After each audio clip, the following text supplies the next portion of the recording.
একীভূতকরণ, চুক্তিভিত্তিক অনিয়মিত চাকুরি নিয়মিতকরণ, পল্লী বিদ্যুতায়ন বোর্ড কর্তৃক দমন, পীড়ন ও নির্যাতন বন্ধ এবং কর্মকর্তা কর্মচারীদের নামে হয়রানিমূলক মামলা প্রত্যাহার সহ চাকরিতে পুনর্বহালের দাবিতে আজকের সংবাদ সম্মেলনে উপস্থিত সাংবাদিকবৃন্দ, প্রিন্ট, ইলেকট্রনিক মিডিয়া থেকে যারা আসছেন তাদের প্রতি আমরা ধন্যবাদ এবং কৃতজ্ঞতা জানাচ্ছি। দেশের ৮০ অঞ্চলে প্রায় 14 কোটি মানুষের বিদ্যুৎ সেবায় নিয়োজিত ৮০টি পল্লী বিদ্যুৎ সমিতির প্রায় ৪৫,০০০ কর্মকর্তা কর্মচারী। নিয়ন্ত্রক সংস্থা পল্লী বিদ্যুতায়ন বোর্ডের সীমাহীন দুর্নীতি, নিম্নমানের মালামাল ক্রয় ও নন স্ট্যান্ডার্ড লাইন নির্মাণের কারণে সৃষ্ট গ্রাহক ভোগান্তি, মাঠ পর্যায়ে কাজের অভিজ্ঞতা না থাকা সত্ত্বেও সকল ধরনের পলিসি প্রণয়ন সহ আরইবি প্রবিশ দ্বৈত ব্যবস্থাপনা নিরসনে ২০২৪ সালের জানুয়ারি মাস থেকে অভিন্ন চাকুরিবিধি বাস্তবায়ন এবং জরুরি সেবায় নিয়োজিত চুক্তিভিত্তিক অনিয়মিত কর্মচারীদের নিয়মিতকরণের ২ দফা দাবিতে আন্দোলন শুরু করা হয়। সরকারের নীতি নির্ধারণী পর্যায়ে স্মারকলিপি প্রেরণ, বিভিন্ন দফায় গ্রাহক সেবা চালু রেখে কর্মবিরতি, লং মার্চ টু আরইবি, সারা দেশে একযোগে মানববন্ধন ইত্যাদি কর্মসূচি পালন করা হয় উক্ত সময়গুলোর মধ্যে। যৌক্তিকতা উপলব্ধি করে সরকারের পক্ষ থেকে আগস্ট ২০২৪ মাসে বিদ্যুৎ বিভাগ, আরইবি এবং প্রবিসের সমন্বয়ে ৯ সদস্য বিশিষ্ট একটি সংস্কার কমিটি গঠন করা হয়। কিন্তু বাংলাদেশ পল্লী বিদ্যুতায়ন বোর্ড সরকারের সংস্কার কার্যক্রমে সহযোগিতা না করে বিদ্যমান কাঠামো বহাল রাখার বিষয়ে মতামত দেন। পরবর্তীতে উক্ত কমিটি বিলুপ্ত করে ২৩ অক্টোবর ২০২৪ তারিখে সরকারের পক্ষ থেকে পুনরায় ৫ সদস্য বিশিষ্ট একটি বিশেষজ্ঞ কমিটি গঠন করা হয়।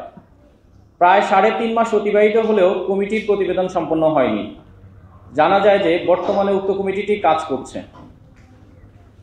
পল্লী বিদ্যুৎ সমিতির পক্ষ থেকে মাঠ পর্যায়ের কোনো ধরনের কর্মসূচি না থাকা সত্ত্বেও আরইবি রাষ্ট্রের সর্বোচ্চ নীতি নির্ধারণী পর্যায়ে ভুল বার্তা দিয়ে পরিকল্পিতভাবে ১৬ অক্টোবর ২০২৪ তারিখে প্রবিসের ১০ জন কর্মকর্তাকে বিনা নোটিশে চাকরিচ্যুত এবং একই তারিখে দিবাগত রাতে রাষ্ট্রদ্রোহী মামলা দায়ের করা হয়। উল্লেখ্য যে একই ব্যক্তিদের বিগত সরকারের সময়ে মে ২০২৪ মাসে তৎকালীন সরকারের সময়ের উন্নয়ন বিরোধী আখ্যা দিয়ে ওএসডি এবং সাসপেন্ড করা হয়। সেই সাথে স্ট্যান্ড রিলিজও করা হয়েছে আমাদের অনেককেই।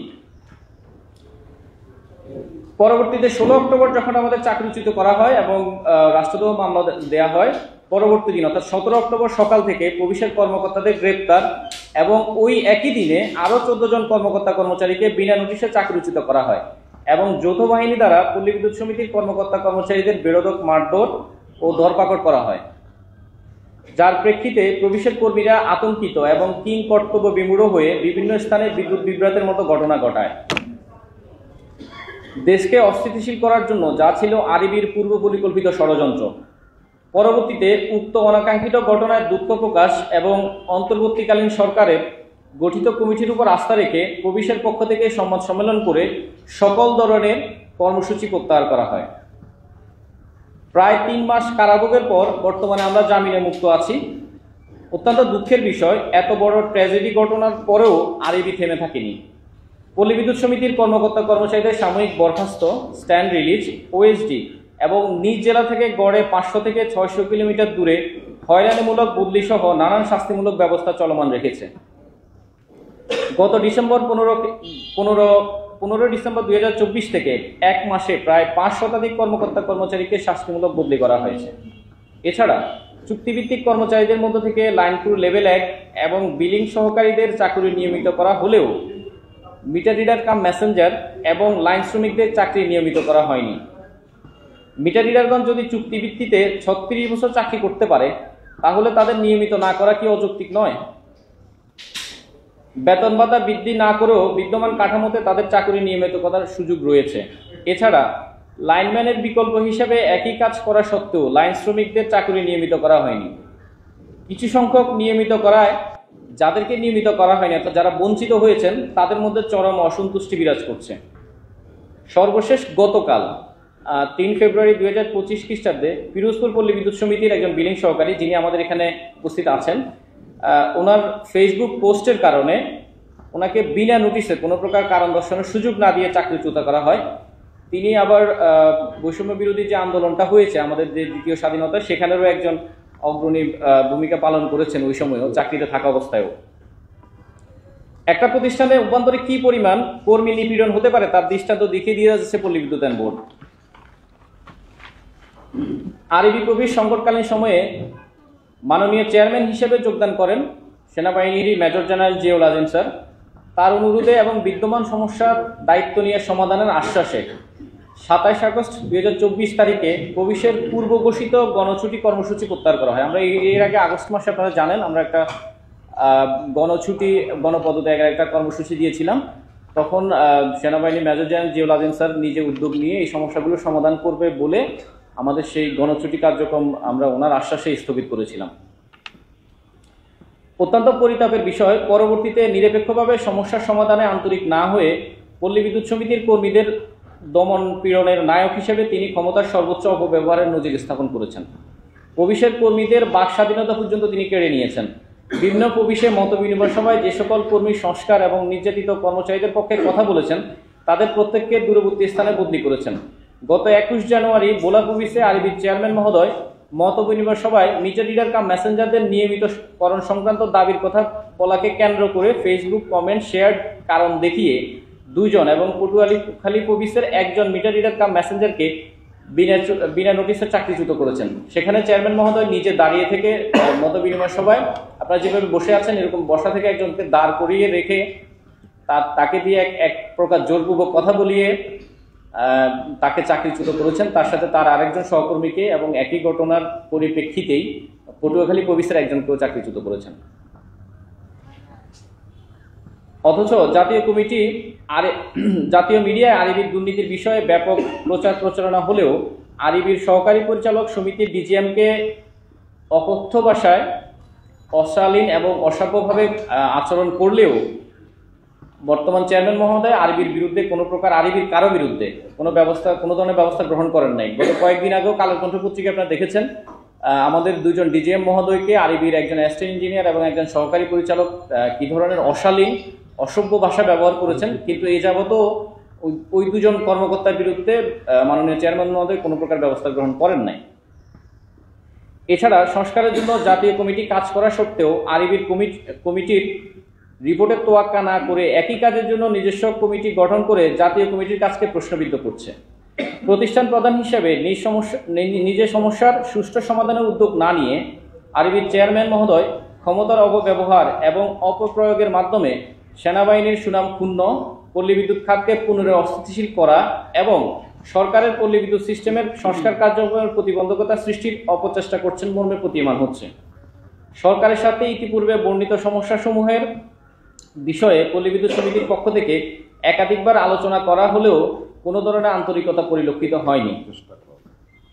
আমরা বারবার চেষ্টা করেছি এই বিষয়গুলো সমাধান করার জন্য, যেহেতু আমরা জানুয়ারি মাস থেকে আন্দোলন শুরু করেছিলাম। আমরা বারবার চেষ্টা করেও এটার কোনো সুফল আমরা এখনো পাইনি বা সুষ্ঠু সমাধান এখনো পর্যন্ত হয়নি। আমরা দীর্ঘ 47 বছরের পুরনো মডেল সংস্কারপূর্বক দ্বৈত নীতির অবসান চেয়েছি, সরকারের প্রতি আস্থা রেখে সব ধরনের কর্মসূচি প্রত্যাহার করেছি। তথাপি পল্লী বিদ্যুতায়ন বোর্ড কর্তৃক মামলা, চাকরিচ্যুতি, হয়রানিমূলক বদলি সহ দমন, পীড়ন ও নির্যাতন অব্যাহত রাখা হয়েছে। পল্লী বিদ্যুৎ সমিতিগুলোতে পুনরায় অস্থিতিশীল পরিস্থিতি সৃষ্টির জন্য আরবির এই এক ধরনের কর্মকাণ্ড বন্ধ করা, মিথ্যা মামলা প্রত্যাহার ও অন্যায়ভাবে চাকরিচ্যুতদের চাকরিতে পুনর্বহালের জন্য সরকারের নিকট বিনীতভাবে অনুরোধ করছি। এ বিষয়ে গত 20 জানুয়ারি 2025 তারিখে মাননীয় বিদ্যুৎ উপদেষ্টা বরাবর পল্লী বিদ্যুৎ সমিতির প্রায় 30,000 কর্মীর গণস্বাক্ষর সম্বলিত স্মারকলিপি প্রেরণ করা হয়েছে, যার অনুলিপি মাননীয় প্রধান উপদেষ্টা ও বিদ্যুৎ সচিবকে প্রদান করা হয়েছে। বিদ্যমান সংকট সমাধানে 3 মাস পূর্বে জাতীয় কমিটি গঠন করা হয়েছে। নিরপেক্ষ এবং টেকসই সমাধানের লক্ষ্যে অবিলম্বে উক্ত কমিটির প্রতিবেদন দাখিল করার জন্য অনুরোধ করছি। সামগ্রিক প্রেক্ষাপটে সরকারের নিকট আমাদের যে ভুক্তভোগী আমরা পল্লী বিদ্যুৎ সমিতির কর্মকর্তা কর্মচারীরা রয়েছি, তাদের কিছু প্রত্যাশা রয়েছে। আমি আপনাদের মাধ্যমে এই প্রত্যাশাগুলো সরকারের নিকট উপস্থাপন করছি। 1. মামলা প্রত্যাহারপূর্বক সকল কর্মকর্তা কর্মচারীকে চাকরিতে পুনর্বহাল করা। 2. দ্বৈত নীতি পরিহারপূর্বক আরবি প্রবেশ একীভূতকরণ অথবা অন্যান্য বিতরণ সংস্থার ন্যায় পুনর্গঠন করা। 3. অবশিষ্ট চুক্তিভিত্তিক অনিয়মিত চাকরি নিয়মিত করা। আমি এর আগেও বলেছি আপনাদেরকে, আমাদের বিলিং সহকারী এবং লাইন ক্রু লেভেল 1 যারা ছিল ওদের চাকরি নিয়মিতকরণ করা হয়েছে, কিন্তু মিটার রিডার কাম মেসেঞ্জার এবং লাইন শ্রমিক ওদের চাকরি এখনো নিয়মিতকরণ করা হয় নাই। আমরা আপনাদের মাধ্যমে তাদের চাকরি নিয়মিতকরণের জন্য অনুরোধ করছি। 4. আরবি কর্তৃক প্রবেশের কর্মকর্তা কর্মচারীদের দমন পীড়ন হয়রানি ও উস্কানিমূলক কর্মকাণ্ড বন্ধ করা। 5, বিগত সময়ে আরবি দুর্নীতিবাজদের শাস্তির জন্য নিরপেক্ষ কমিশন গঠন করা। আপনারা জানেন যে শতভাগ বিদ্যুতায়নের নামে দেশে কি হরিলুট হয়েছে, স্মার্ট মিটারের নামে বিভিন্ন প্রজেক্টের নামে বিগত সময়ে কি পরিমাণ দুর্নীতি হয়েছে। এই দুর্নীতির আখড়া পল্লী বিদ্যুতায়ন বোর্ডে যারা করেছেন সেই দুর্নীতিবাজরা এখনও বহাল তবিয়তে আছেন। তাদের বিষয়ে আমরা চাচ্ছি একটা নিরপেক্ষ কমিশন হোক এবং তদন্তের মাধ্যমে দোষীদেরকে উপযুক্ত শাস্তি প্রদান করা হোক। পল্লী বিদ্যুৎ সমিতির কর্মীরা সার্বক্ষণিক গ্রাহক সেবায় বদ্ধপরিকর। কোনো ধরনের বিশৃঙ্খলা কিংবা গ্রাহক সেবা বিঘ্নিত হোক এমন কোনো পরিস্থিতি কোনোভাবেই কাম্য নয়। আমরা আন্তরিকভাবে প্রত্যাশা করি রাষ্ট্র তথা সংশ্লিষ্ট কর্তৃপক্ষ বিষয়টি গুরুত্বের সাথে বিবেচনায় প্রয়োজনীয় ব্যবস্থা গ্রহণ করবেন।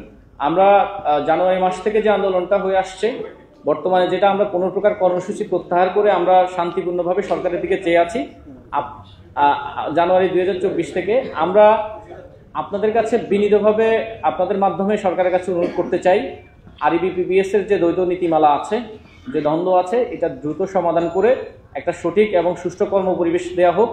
এবং সেই সাথে আমরা যারা ভুক্তভোগী আছি, যাদেরকে আত্মপক্ষ সমর্থনের কোনো সুযোগ না দিয়ে একজন খুনের আসামিকেও কিন্তু আত্মপক্ষ সমর্থনের সুযোগ দেওয়া হয়। আমাদেরকে কোনো আত্মপক্ষ সমর্থনের সুযোগ না দিয়ে আমাদেরকে চাকরিচ্যুত করা হয়েছে। আমরা পরিবার পরিজন নিয়ে বা নিজেদের জীবিকা হারিয়ে এখন একেবারে এক অবস্থায় অসহায়ের মতো আছি। এবং সেই সাথে আমরা রাষ্ট্রদ্রোহ এবং সাইবার সিকিউরিটি অ্যাক্টের মামলায় আমরা বর্তমানে জামিনে আছি। আমরা চাচ্ছি এই মামলা প্রত্যাহার হোক এবং সেই সাথে আমাদের নামে যে মিথ্যা মামলা করা হয়েছে এই মিথ্যা মামলা প্রত্যাহার হোক এবং সেই সাথে আমাদের চাকরিতে পুনর্বহাল করে দেওয়া হোক। এবং সমিতির জন্য পল্লী বিদ্যুৎ সমিতি এবং পল্লী বিদ্যুতায়ন বোর্ড মিলে আমরা যে 14 কোটি মানুষকে বিদ্যুৎ সেবা দেই, সেই বিদ্যুৎ সেবার প্রতিষ্ঠানসমূহকে একটা সুষ্ঠু কর্মপরিবেশ ফিরিয়ে দেওয়া হোক। আপনাদের সবাইকে ধন্যবাদ। আমাদের সাথে আমি একটু আগে বলেছিলাম